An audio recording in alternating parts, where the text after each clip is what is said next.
to another Facebook Live broadcast. I'm so glad you're here. I am really excited to bring you a very special interview today. My name is Sarah King. I'm a Parkinson's physical therapist and the owner of Invigorate Physical Therapy and Wellness here in Austin, Texas. And I have goosebumps actually thinking about what I'm going to talk to you about today. I've got a great guest. And if you have ever been to the World Parkinson Congress and you're watching this, give me a huge thumbs up, because I know you probably love it as much as I do. And if you haven't heard of the World Parkinson Congress, you are in for a serious treat. If you are looking for a Parkinson conference that you feel like you can walk into and out of, finding information that empowers you around living well with Parkinson's and brings you into the Parkinson's community, gives you tools and resources and people to help you fight the great Parkinson's fight. This is an amazing conference to be tuned into. And the next one is coming up next summer.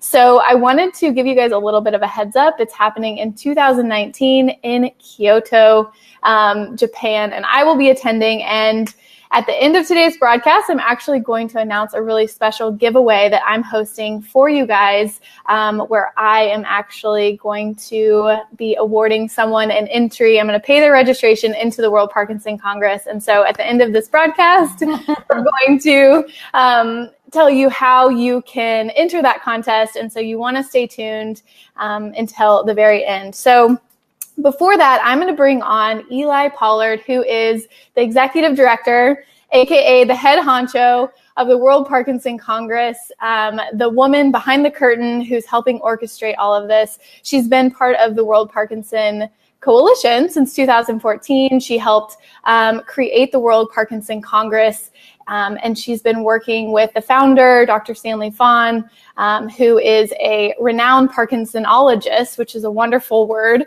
Parkinsonologist. And so she's here today to talk about exactly what sets the World Parkinson Congress apart from others. And something that I really enjoy is how uniting it is for the Parkinson's community. So let's go ahead and bring her on here. I'm going to say hello. Hello, Mr. Eli Pollard. How are you doing today?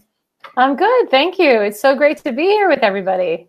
Yeah, well, thanks for coming on. I'm really, really excited to talk with you. And if you guys know Eli, you've met her before, say hello in the comment section below. Introduce yourself. If you guys have questions as we go, as we're talking, put them in the comment section below. Lauren's going to collect them and shoot them over to me so we can answer them at the end. So why don't we just start with the basics?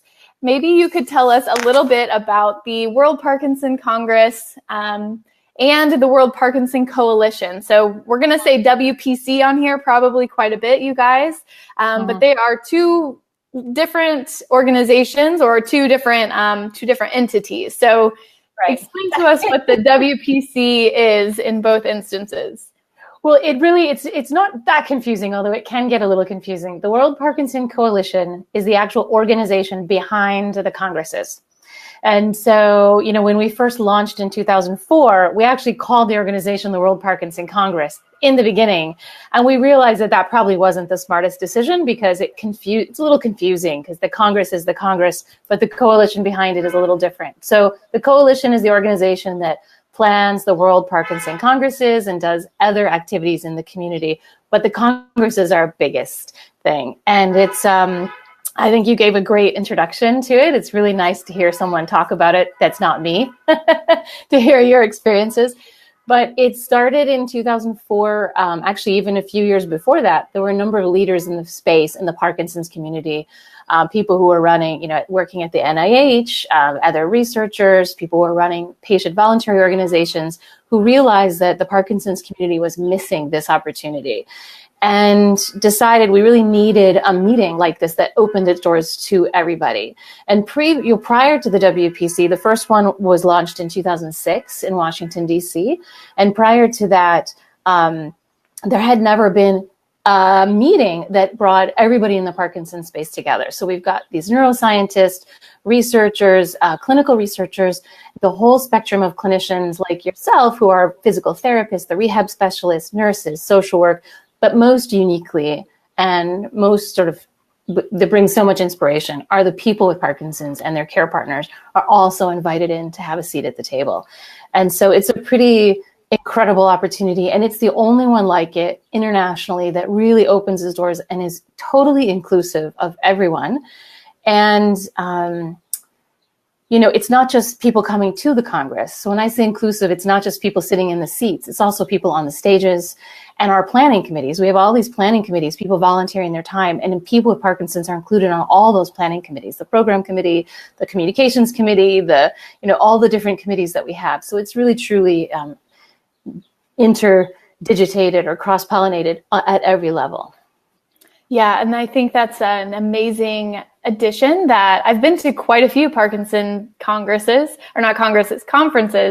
and they've been tailored to very specific niches, healthcare providers or movement disorder specialists or people with Parkinson's. But this is a great event that brings everyone together. So I know a little bit of how you guys use the entire community to shape your event, but maybe you could share with the people who are watching why it's actually, or maybe how the Congress has been impacted by having the feedback of people diagnosed with Parkinson's and how that's shaped the WPC. Sure, absolutely. I mean, for me, it's been fascinating to watch unfold. And at the very first World Parkinson Congress, before we even launched it, in conversations with our founder, Dr. Fahn, he actually said to me at one point, we were talking about the plans in the WPC, and he said, this was back in 2004, and he said to me, the community might not be ready for this. It's kind of a radical idea, right? We don't do it normally in our space. We all spend our time in our silos, and we never cross-pollinate with each other. And he said, I'm sure that there are answers out there to our questions. And there is a cure. He's like, it's just, how are we ever going to find it if we don't actually come together and listen to each other? He's like, it shouldn't just be the neuroscientists learning from each other. They need to be listening to what's happening from people with Parkinson's, and they need to be talking to the physical therapist, and the doctors need to be talking to the social worker. We all need to be communicating. It'll help us move our ideas and research projects and research forward faster. And so that was totally evident at the very first World Parkinson Congress. I still remember many stories, but I still remember meeting this neuroscientist, really intelligent, very well-known, internationally respected neuroscientist, who I pulled aside in the middle of the Congress in the hallway. And I said to him, how's it going? What's your experience? Do you think this is working? And he said, this is amazing. He said, I brought all my junior staff with me, and I never even knew, none of my junior researchers had ever met a person with Parkinson's. He's like, we work at the molecular cellular level. It never even occurred to me that they had never met a person with Parkinson's. And he's like, how can that be? Was my oversight on my part. They have to meet the people with Parkinson's. That's why they do what they do. And he said, it's been hugely inspirational to the people with Parkinson's. And I love that. And I almost hear a story like that every time. It's amazing that we continue to hear stories like that. And then on the flip side, I met a person with Parkinson's, and I asked him, how was your experience? And he said, well, it's good. He said, I came here feeling very alone. He's like, Parkinson's is a hard disease, and I felt very alone and very lonely. And he said, I'm feeling really inspired. And he said, I realized after this meeting that there's a whole army of people out there working on my disease, and I don't know them, like all these scientists. And he's like, and some of them are quite young, so they're going to be with us for decades. And he's like, and that gives me hope because my team just got a lot bigger. And I love that. I love that message. He's like, my team just got bigger because I got to meet these people who I've never met before. And so I often carry those two stories because I think it was nice from both perspectives. And what's happened with the WPC and the community is that before the WPC happened, there was very little, the first Congress happened before social media was even public. There was no Facebook and Twitter and all that stuff. And so later that year, both Facebook and Twitter became much more commonly used. And there was just this great, fresh sort of injection of connectivity between people with Parkinson's all around the world. It just jumped over the pond and then a wave across Europe, and everyone's sort of much more connected now on an international scale. And that's very exciting. And what we've also seen is that people with Parkinson's are now valued the way they should have always been valued as very important members of the team for researchers. Researchers have been doing research for forever. They very rarely ask the person living with whatever disease they're researching. They don't really ask them, what are your priorities?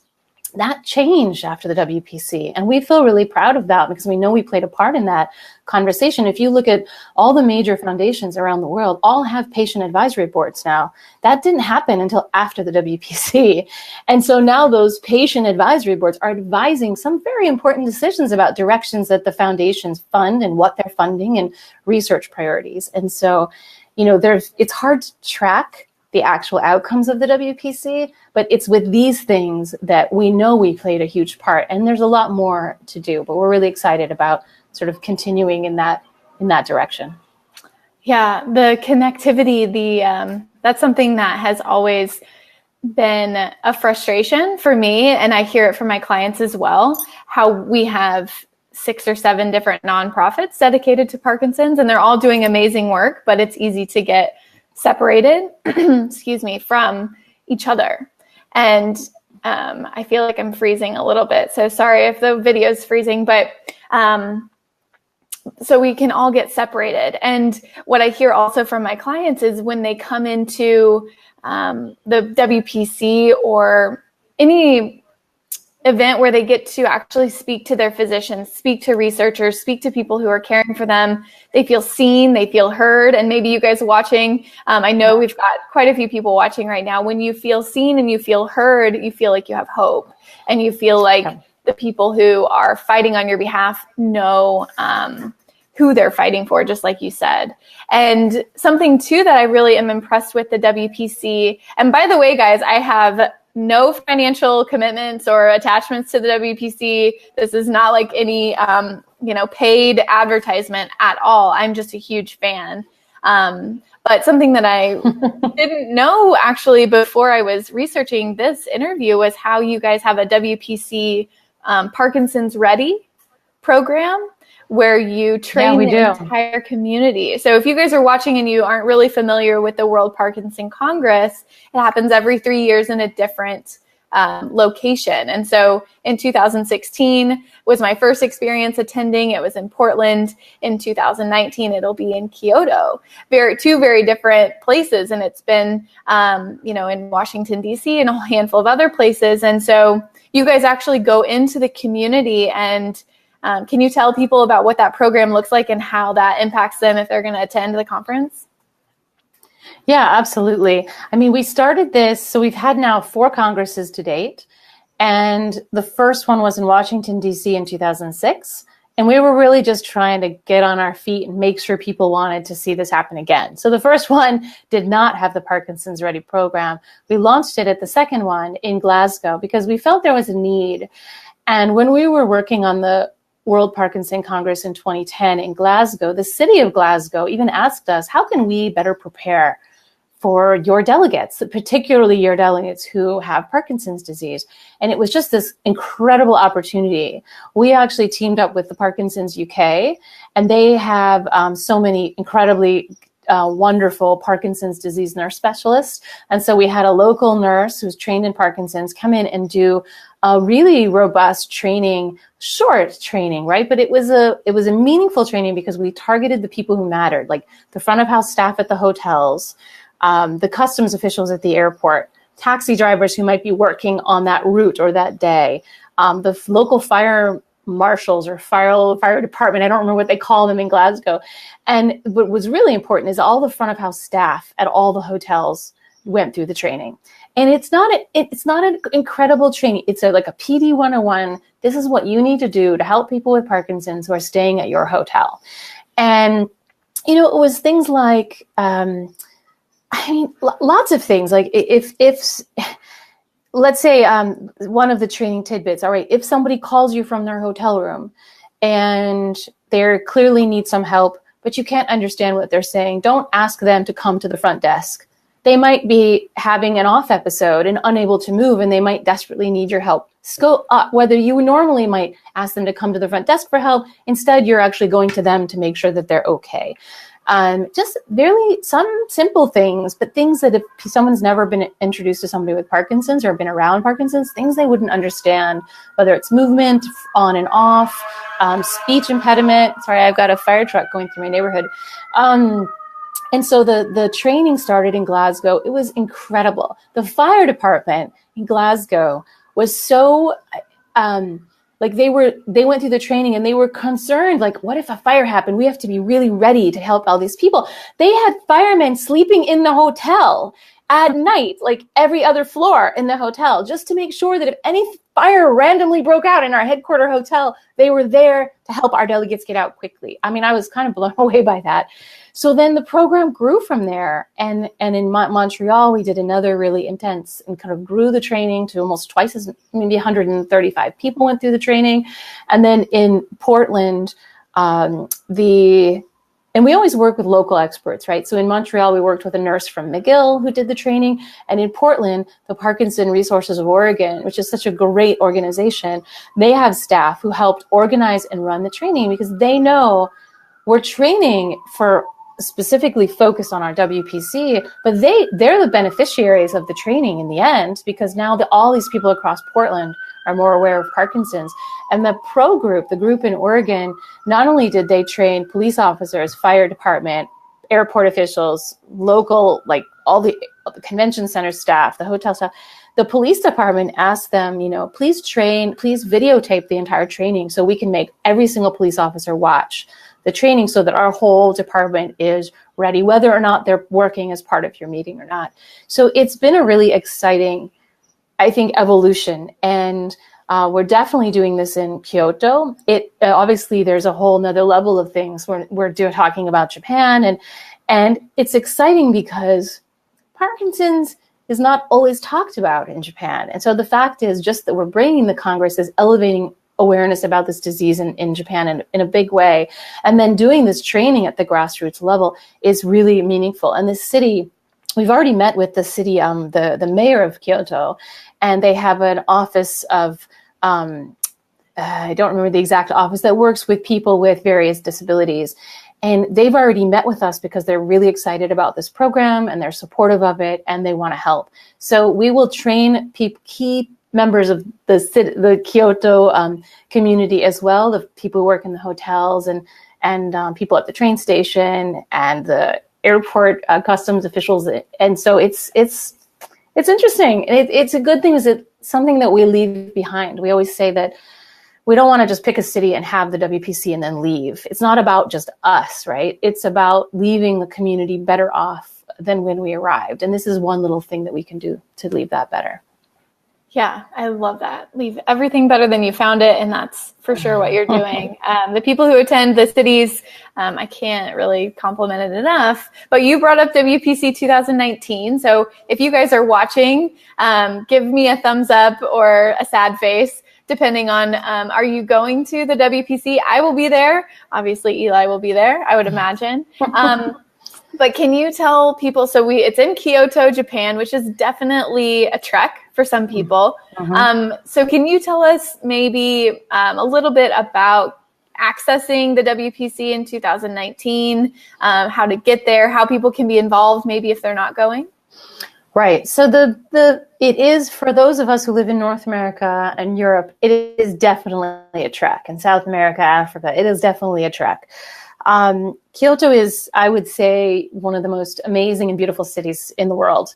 And I'm not just saying that because our conference is there. I am saying it because if you look on travel magazines, it's almost always ranked in the top 5 cities in the world for destinations. And so we hope that people will, if they make the trek, will also take time to be there and experience the city as well. It could be a trip of a lifetime, really. And so the way that we're recommending people access it if they live outside of Japan is, and let's say you're in a somewhat limited time, you don't have a month to travel, you really are coming in targeting for just the conference. People would fly into Osaka, which is a major city just south of Kyoto. And the Osaka International Airport, it has a airport code of KIX. And that airport is a really accessible, beautiful airport. And when you exit the airport, you're in like an uncovered area, and you literally walk right into the train station. And then there's a room. They have staff that all speak English.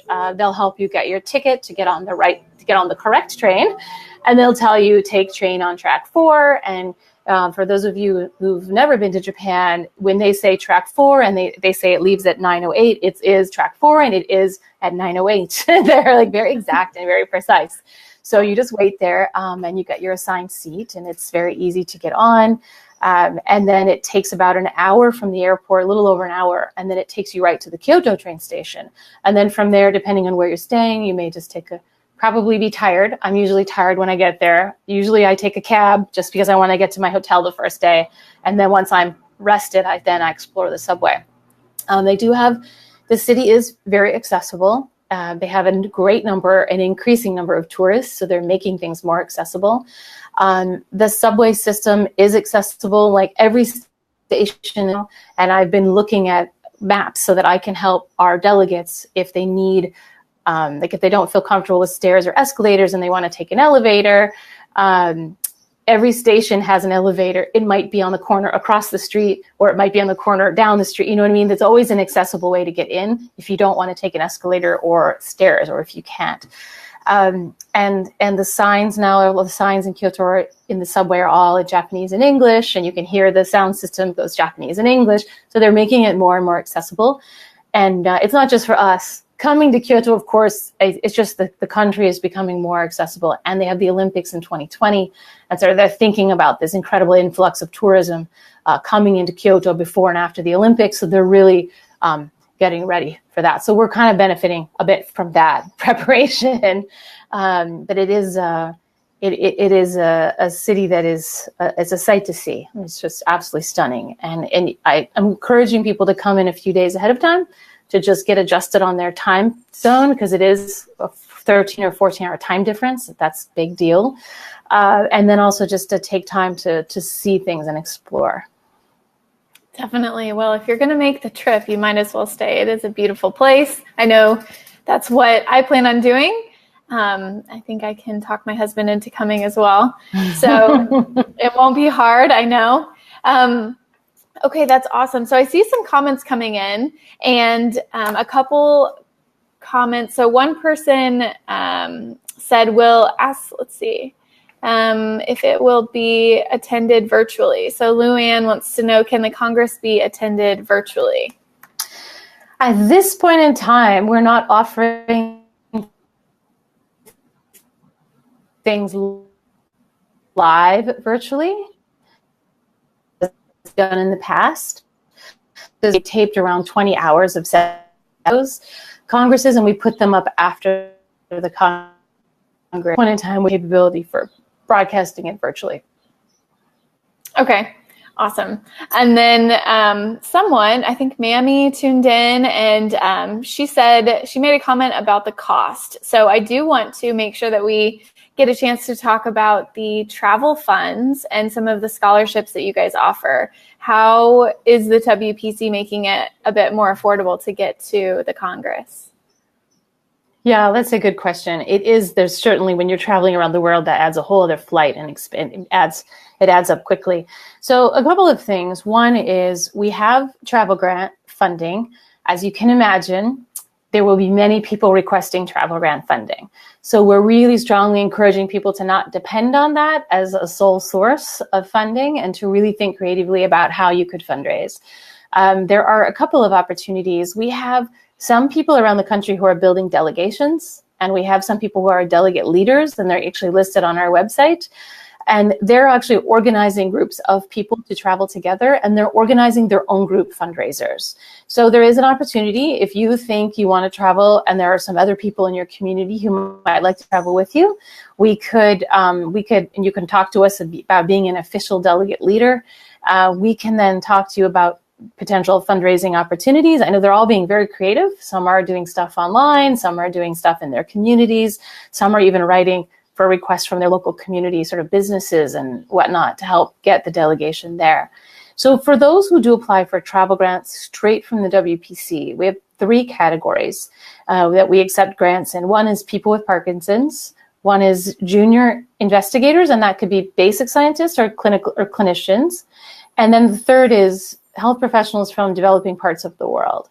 And so we work in those three areas. Look at a few things. One is obviously based on need. One is based on your role in the community. So this is not a vacation, right? We fund people who are going to come and work, and then they're going to go back and they're going to take the information they learn and they're going to educate people around them. It's very important. We also look at, if we've given someone scholarships 2 or 3 years, 2 or 3 congresses in a row, we might not scholar somebody a 4th time or 3rd time because we really want new people to have an opportunity. It's always a very hard decision because obviously I know a lot of people in the community and I wish I could fund everybody, but it's just not possible. And fundraising, the scholarship funds, like I have to fundraise for that just as a separate funding pool of money to give out. And so it also comes down to how much money I can raise will determine how much money we can how much we can give out. So we've been very fortunate in the past, but it's always a challenge. Right. Yeah. And I have a similar heart as you. If I could fund everyone to go, I definitely would. Can you give us the dates of the WPC in 2019? Because people have about a year if they're going to do their own fundraising efforts and all that stuff. When is WPC 2019? Yep, so it is June 4 to 7. That's a Tuesday through a Friday. And it is starting the pre-Congress day, which is a really great day and everyone should be attending, is the Tuesday. And then the main program will run Wednesday, Thursday, Friday, and finish in Friday evening. So people would want to arrive at the latest by Monday and then plan to leave on Saturday. But hopefully people can come in like the Friday before and spend the weekend exploring the city, and then maybe stay an extra day or 2 at the end. Awesome. That's great. And I have to show this comment here from Roger. Roger's been part of the Invigorate community for a very long time. I know he volunteered at the WPC and he thinks the WPC is totally awesome. Thanks, Roger. From Indiana. What are you excited about for the WPC 2019? Because I do want to tell people a little bit about if you're looking for information virtually from the WPC, I do have a few answers for you, but I would love to hear first, Eli, what you're most excited about for 2019. Well, I mean, I think there are actually so many things. I mean, I think that one, we are expanding the pre-Congress courses to add a course for really active and engaged to come together to learn a little more about advocacy training, whether it's in research or wellness or other areas. And so we're adding that on the pre-Congress day, which I think is very exciting. Another thing we're adding, sort of in connection to that, is we have a space in the exhibit hall called the Clinical Research Village. And we launched this in Montreal. And in the past, it's been a somewhat smaller area. And what the Clinical Research Village used to be about was bringing together experts who are part of the clinical research process. So clinical researchers, nurses, clinical coordinators, others doing clinical studies and trials. And also people with Parkinson's who had participated, of course, the key element of any trial. And they would sit on panels and they would talk to people about what's it like to be in the part of the clinical research process, and how do you engage, and what are your rights as a person with Parkinson's, and what questions should you ask? What do you need to know? So that's what it was traditionally. And that will happen again. That part will happen again. And we're collaborating with a group called the Parkinson's Study Group, which is a group of very highly respected researchers in the Parkinson's space.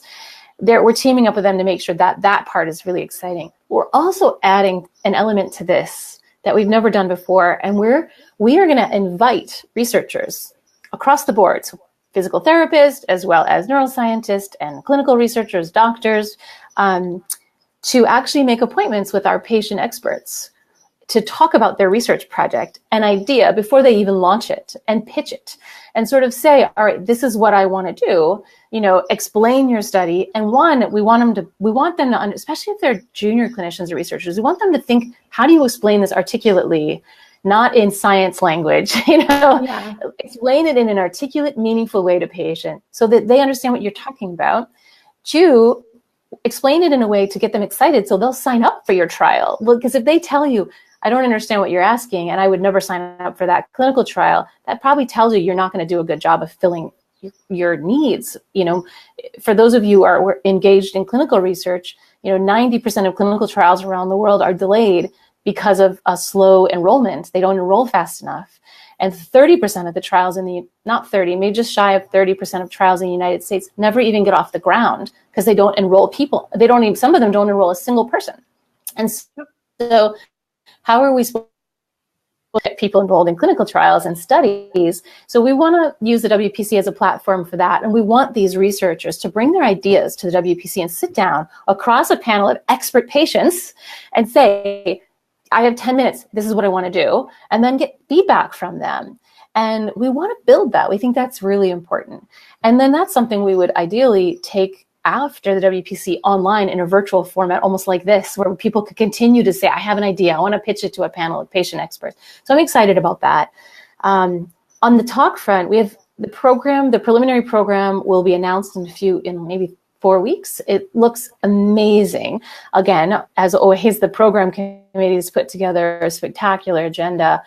We did hear, and I announced this in our recent e-news, that a very highly respected neuroscientist from Kyoto will be speaking at the WPC.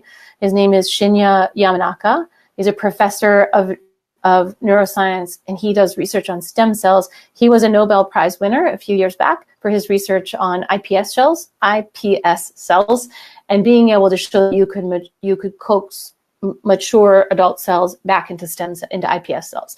And so he agreed to speak at the Congress, which is very exciting. There's some really exciting stem cell research taking place right now in Kyoto, and those scientists will be, I believe, ready to announce some of their results from the phase 2 of their study at the WPC, which is also very cool.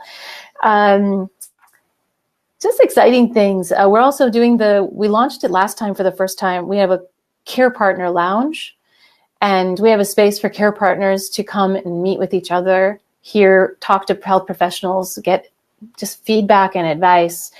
And this is the first time the Care Partner Lounge will be bilingual, of course, English and Japanese. And the social workers running this space are actually going to be doing a bit of a comparative analysis of care partner challenges between Japanese care partners, non-Japanese care partners, to understand a little more deeply about how these cultural things impact people's experiences, how cultural expectations impact experiences. So we're doing very cool and exciting things all throughout the Congress. Obviously, you guys have put in so much thought for this Congress, and you have 3 years, and the first one was in 2016. So you guys have had a lot of renditions to go through and figure out what works and what doesn't. And I just love that little piece in there too about bringing research studies to people diagnosed with Parkinson's, because that's really your conference. A lot of people leave other conferences and they're frustrated by, okay, I heard a lot of research, but what am I supposed to do in the meantime? Am I just supposed to sit here and wait for a cure? But the WPC is very action oriented, very easy to understand, very empowering. And there are so many answers there that you walk away feeling like these are things that I can implement immediately and take back and have a discussion with my healthcare team, because I had a discussion with a healthcare team here and I know how to talk to people about it and advocate for myself. And so that's really incredible. And someone asked, Lou Ann, I think, asked a question that you answered, which was, will the itinerary of the workshops be available? And it sounded like soon. Yes, very soon. So we have the program. We just sent out invitations a few weeks ago, and I'm happy to say just about everybody said yes very quickly, which is, I think, a good sign when they say yes so quickly. That probably in about 3 or 4 weeks, we'll be able to put stuff up on the website. And what's exciting, and for those of you who haven't been to a WPC, that it's designed in a way that there's a wide range of sessions, both larger rooms. So there'll be an auditorium with 2,000 people for the morning plenaries. But then in the afternoon, so if you imagine in a morning plenary, it's kind of hard to ask questions when there are 2,000 people and you have to get up to a microphone. There can be anxiety or just difficult to even get to the microphone. So we make sure that there's a variety of sessions. So there's that morning plenary that's huge, which is great. It brings everyone together to get us excited for the day. And then after lunch, we break out into a number of sessions. So there'll be some larger sessions, maybe 500 people, that offers Q&A. Then there's these workshops. That's around 200 people, and they're definitely designed to be more interactive with the audience. And then we have roundtables. Now, the roundtables was just on a whim. We did this idea back in 2013 at the WPC in Montreal, and it was so hugely popular that we had to expand it in Portland. What we do is every afternoon we have sessions, 2 sessions with not necessarily roundtables. They might be rectangular, but small group, around 10 to 12 participants. And we take the speakers from these other larger sessions and we plunk them down at a table for 90 minutes, and people can sit down with them. And usually they don't leave the chairs. I mean, it's just you sit down and it's 90 minutes of practically a semi-private conversation with some world leaders. I'm thinking about one physical therapist who's amazing, is Terry Ellis up at Boston University. And I put her at a table once, and I remember she said, 90 minutes seems like a long time. Do you feel like we'll be engaged for 90 minutes? I was like, Terry, there was like a line out the door to get to Terry's table. And there were, but it was cool because she's so dynamic and she's so knowledgeable. And she had people who were physical therapy students who were just like in awe of her and just like ogling her. And then there were people with Parkinson's, there were young doctors. I mean, it was really cool. And everyone's asking different questions, but the same expert, and you get 90 minutes. And these are the people who are giving the plenary talks and the other talks. So they're hard to talk to on the big stage, but then you get them in the plenary or in the roundtable, and that's really cool. So we're actually expanding the roundtables this time and offering more roundtables because they're always so popular and people get so disappointed when they can't get in. So we're offering even more roundtables. That's amazing. You guys are being very generous, and everyone who attends and speaks and presents is so generous with their time. I was definitely one of those people who were fangirling over Terry Ellis and a whole host of other people at the WPC because you just guys have the best of the best. And so that's great information. So you guys can keep an eye out for the itinerary coming soon so you know what you're getting into. And what I did in 2016, if you guys are watching this and it's getting closer to the time of the WPC for 2019, maybe you're watching this on replay, or just make note if you're watching this live, I always do Facebook Live broadcasts recaps from the day. So every session that I attend, I do a Facebook Live broadcast at the end of the day to kind of recap everything I've learned, because I know, and we both know that not everyone can make it to the WPC. And so I know that I'll be doing recaps. So you can always find information about the upcoming WPC. I'm just going to get a little URL here. That's just, that'll be Invigorate's URL for the WPC 2019. And so you can keep an eye on that space for updates about what Invigorate's going to be doing there. And this is also the place that you can go to enter the giveaway that I'm going to be doing for the next week. If you're watching this live, you have an advantage over everyone else. I've purchased quite a few things for this giveaway. And the reason behind this giveaway is because I want to raise awareness about the WPC. I love it, and I think it's really important for the Parkinson's community. We also really want to raise awareness about Parkinson's. The more awareness we have, the more power we have as a unit. And so in this giveaway, what I'm going to be doing is I'm actually going to be paying for one person's entry to the WPC in 2019. The only stipulation around that is I am paying for a person diagnosed with Parkinson's entry or a care partner. I'm not going to be paying for healthcare providers, or you guys are very important, and obviously I'm one of that group, but I really want to empower someone who might not be able to afford the entry fee, just kind of decreasing the costs. And so you can go to the website listed there, invigoratept.com/WPC 2019. The grand prize winner gets paid entry to the WPC in 2019. We'll hang out. I am going to give you free access to both of my online courses, the 30-day Parkinson's Plan of Attack workshop and my booster program.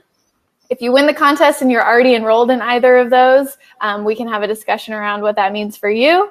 But I'm also going to give away Tim Haig Sr.'s book, Perseverance. Tim was on here. Yes, he was at I watched him speak for the first time at the WPC in 2016. He's so dynamic. He did a Facebook Live interview with me.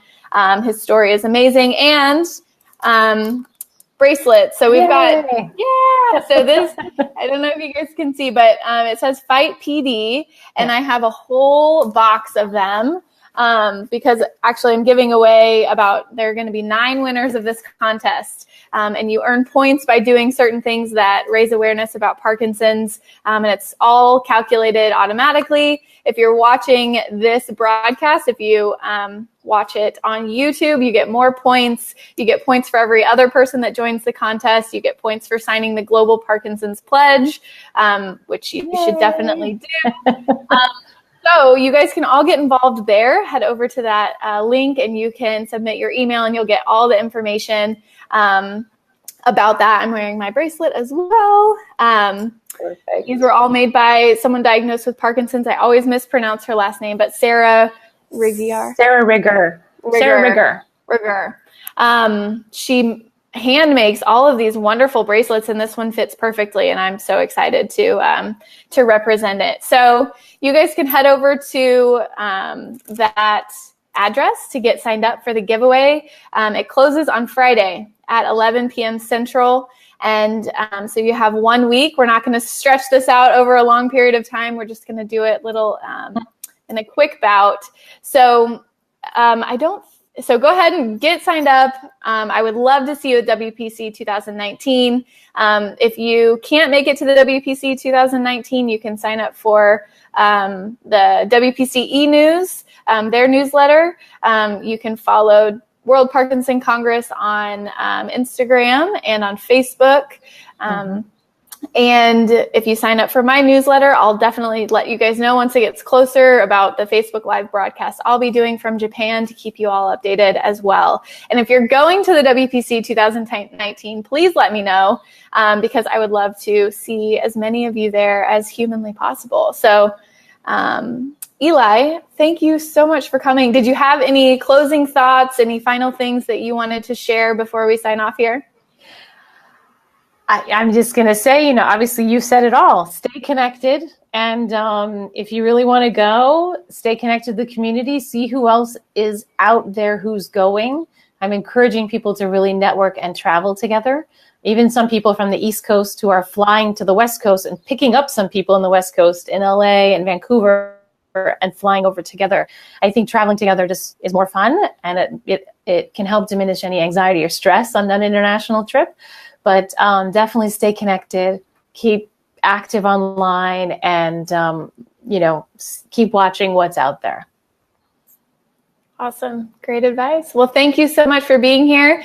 Thank you guys for tuning in. I see so many of you. I just have to say hi before we sign off to Sephora and Devin and Mammy. Donald Poland is in here. Marie Thorne is in here. Sandy Sunderland. I'm sorry I didn't get to you guys earlier. We just got involved in such a great conversation. But Michael Lippincott, Joan Woldridge, I would love to know if you guys are going to the WPC. So let me know in the comment section below. Go get signed up for the giveaway contest. I would love to give 7 of you, 8 of you, 9 of you some awesome gifts. So until we see you next time, have a great night and keep moving. Sending you guys lots of big hugs. All right. That's Bye. great. Thank you. Bye.